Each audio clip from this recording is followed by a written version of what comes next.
Breathing exercises, pranayam, they got very popularity in the recent years. Many people they practice it, some got the benefit, some did not get the benefit, and in fact there are certain individuals who actually exhibited these side effects. So why no effect or why side effects are developed? This is because there must be something that is not followed in the principle of function of respiratory system. That can be the reason. So as a medico, you must know what is the basic physiology of the respiratory system. So I am Dr. Manoj Jyotode. I will be taking you to the wonderland of physiology of respiratory system, and to understand the physiology of respiratory system, we must know what is the organization of this respiratory system. Then and then we can evaluate, we can understand various functions of the respiratory system. Now, to start with, the respiratory system, it is made up of the respiratory tract. And this respiratory tract, it starts from the mouth, it starts from the nose, including nasopharynx, pharynx, larynx, trachea, bronchi, all the way it reaches up to what is called the alveoli. So this is what is the respiratory tract is. Now, for the simplicity of this respiratory tract is divided into two parts. The first one is known as the upper respiratory tract and the second one is known as the lower respiratory tract. So what is upper respiratory tract? The structure up to larynx, they are included into upper respiratory tract. That is nose, nostril, pharynx, larynx, they are included in the upper respiratory tract. In the lower respiratory tract, that is trachea, bronchi, then the segments of the bronchi, small bronchi, terminal bronchiole, respiratory bronchiole and the alveoli, they are included. So this is what is the lower respiratory tract is. Now, to understand how this tract it works, we must know what is the composition of this tract. What is the histology of this tract? So, the wall of this respiratory tract is made up of 4 layers, and these layers from outside in, they are a fibrous layer, the muscular layer, the submucosa layer and the layer of mucosa. The fibrous layer, muscular layer, then the submucosa and later on the mucosa. So we start with the layer of mucosa. The mucosa, it contains epithelial cells. They are very specialized cells having this beating cilia. And these epithelial cells, they are pseudo-stratified ciliary epithelial cells. These cells, they are intermingled with one extra type of the cell, and the name of that cell is the goblet cell. This cell then secrete a layer of mucus which then floats on the cilia. As we pass down through the respiratory passageway and as we reach up to the onset of terminal bronchiole, all the mucosa remains constant, that is the pseudo-stratified ciliary epithelium along with goblet cell. But from the terminal bronchiole onward, the epithelium changes its characteristics. In the in the terminal bronchiole, the epithelium is ciliary columnar epithelium and goblet cells are absent. When we enter into respiratory bronchiole, then the epithelium is simple columnar epithelium. At the moment we enter into alveoli, we are having the flat cells. These are known as the alveolar cells.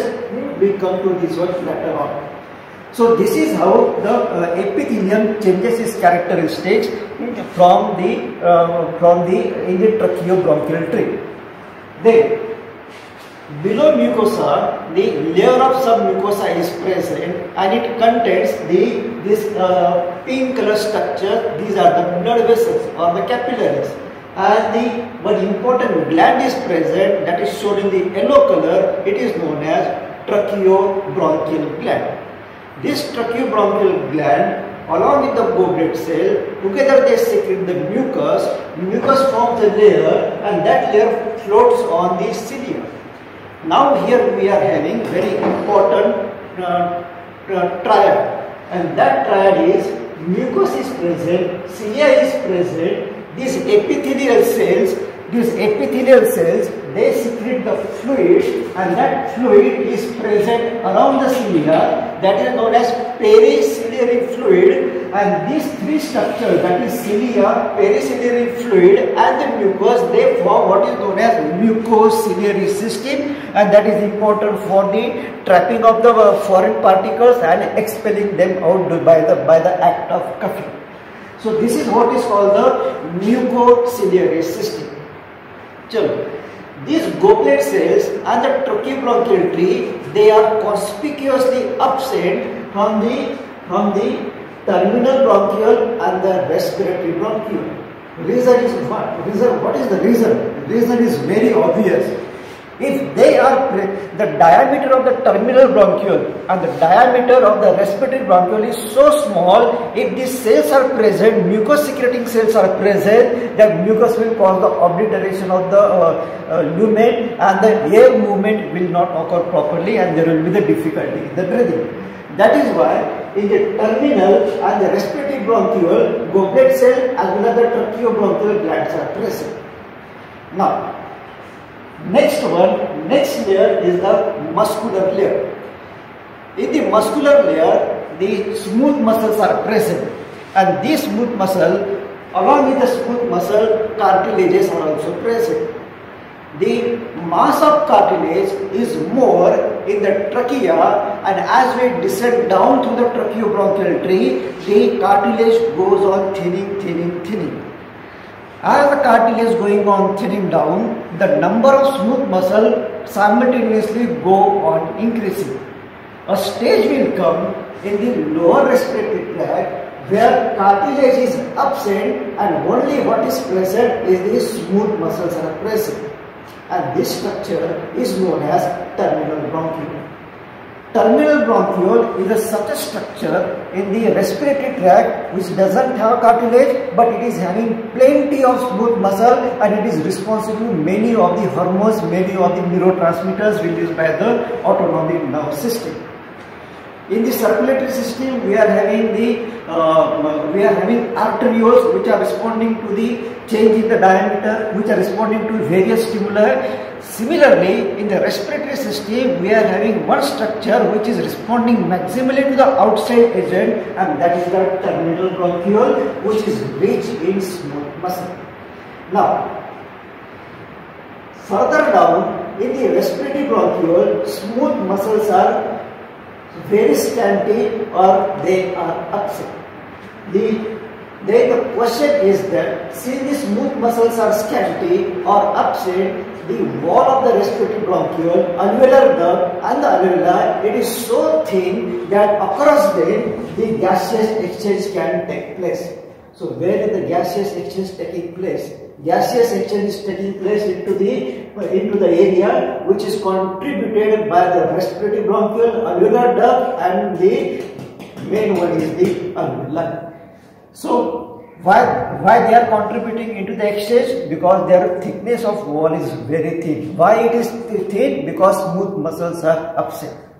Now remember one important thing. This is the respiratory bronchiole.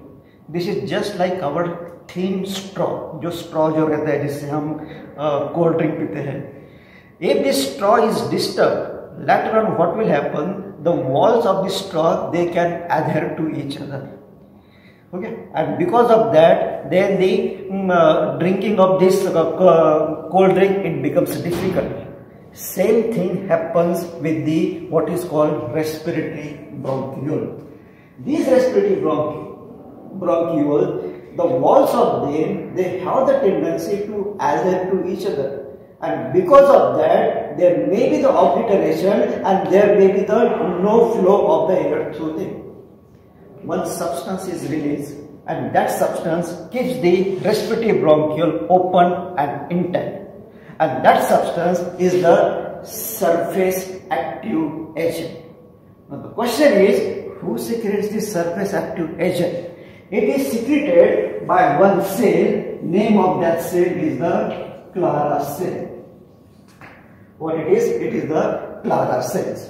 So Clara cells secrete the surface active agent, which then prevents the adhesion of the walls of the respiratory bronchiole and keep them intact.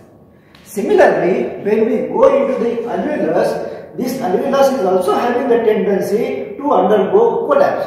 But that collapse is prevented by substance surfactant, and that is secreted by another special type of cell that is present over there, and that is known as type 2 pneumocyte. So alveoli contain two types of alveolar cells which are known as pneumocytes, and they are pneumocyte 1 and pneumocyte 2. Pneumocyte 1, they participate in the exchange of gases between the alveolar and the capillary, and the pneumocyte 2, it secretes the surfactant which prevents the collapse of the lung. Which prevents the collapse of what? Alveolar. So this is in general the histology of what? Respiratory passageway. From this, it is now clear where is this gaseous exchange is occurring. Gaseous exchange is occurring at the level of respiratory bronchiole, alveolar duct and the alveoli. So this zone is known as respiratory zone.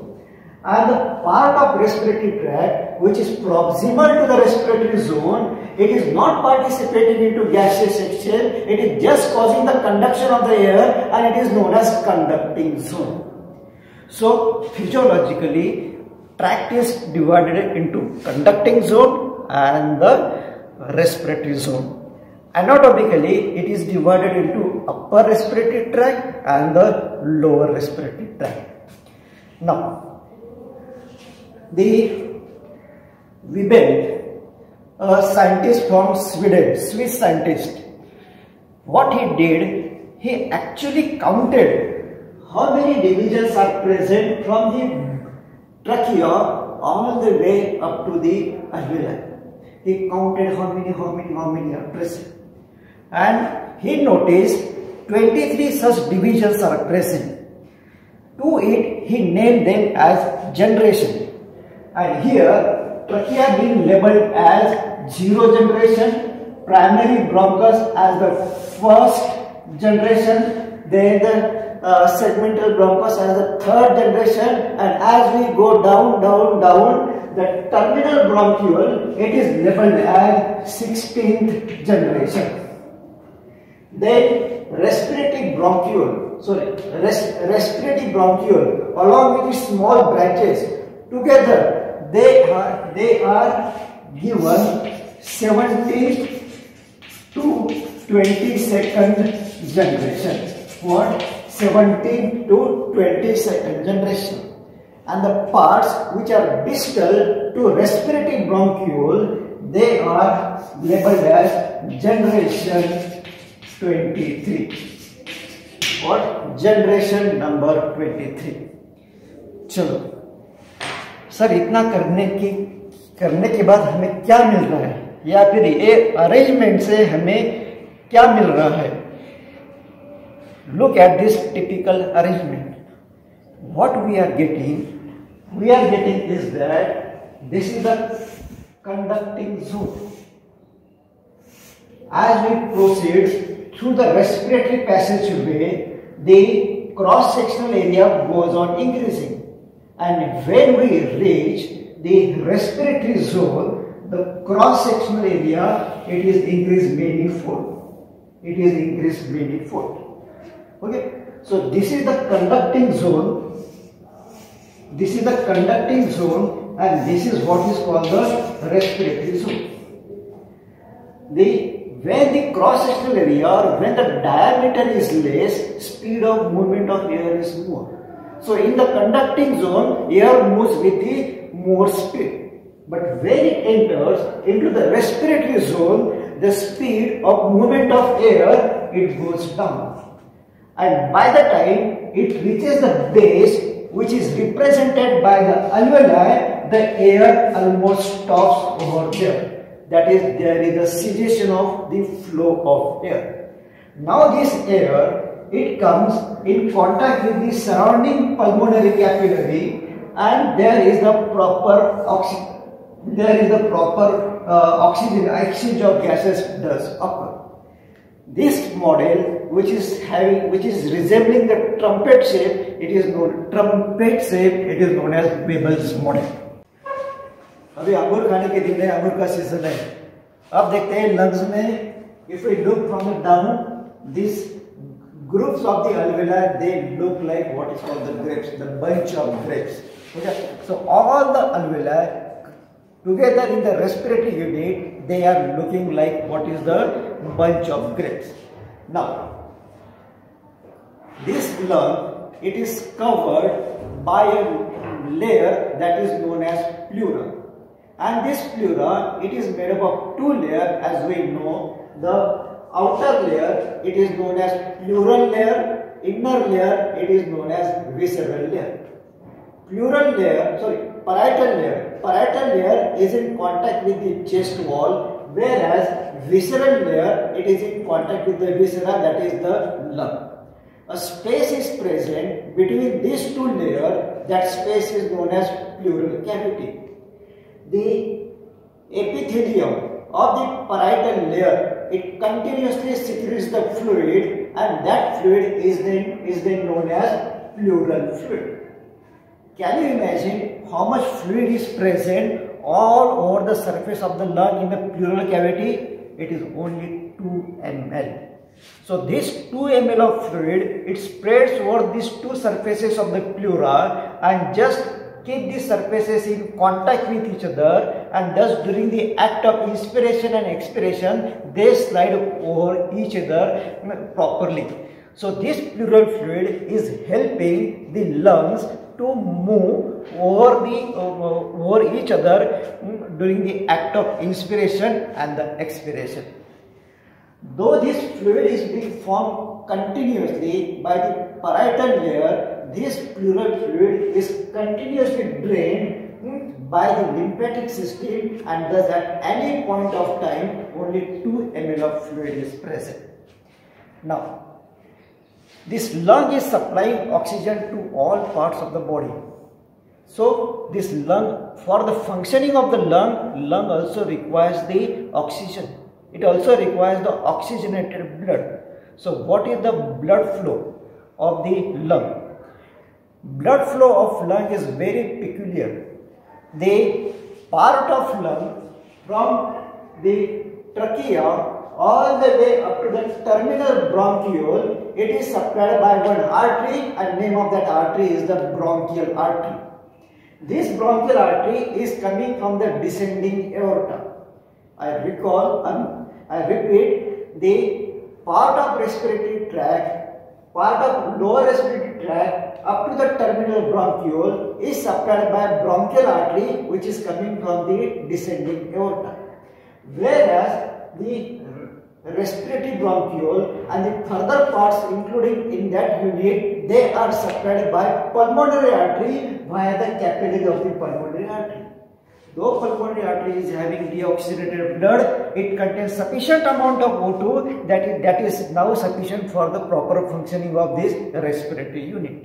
So two arteries are supplying the lungs, bronchial artery, and the second one is the pulmonary artery. Now, what is the nerve supply of this lung? Lung is supplied by three types of nerves. One is known as sympathetic nerve, second one is known as parasympathetic nerve, and the third one we discuss later on.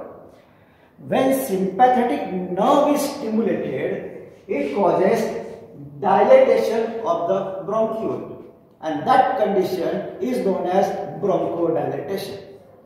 When parasympathetic nerve is stimulated, it causes constriction of bronchiole, that is known as bronchoconstriction. The third nerve that is just noted, it is known as non-adrenergic non-cholinergic nerve, and this nerve at its ending it secretes one neurotransmitter, and name of that neurotransmitter is the VIP. It is the VIP, that is vasoactive intestinal polypeptide. And this VIP is usually inhibitory in nature and it causes bronchodilation. Some hormones, they also act on the respiratory passageway, that is on the bronchioles, for example adrenaline. How adrenaline acts? It acts via the receptor, and name of that receptor is the beta-2 receptor. It is the beta-2 receptors. So adrenaline combined with beta-2 receptor and brings about the bronchodilation. So this is about the nerve supply of lungs. Thank you.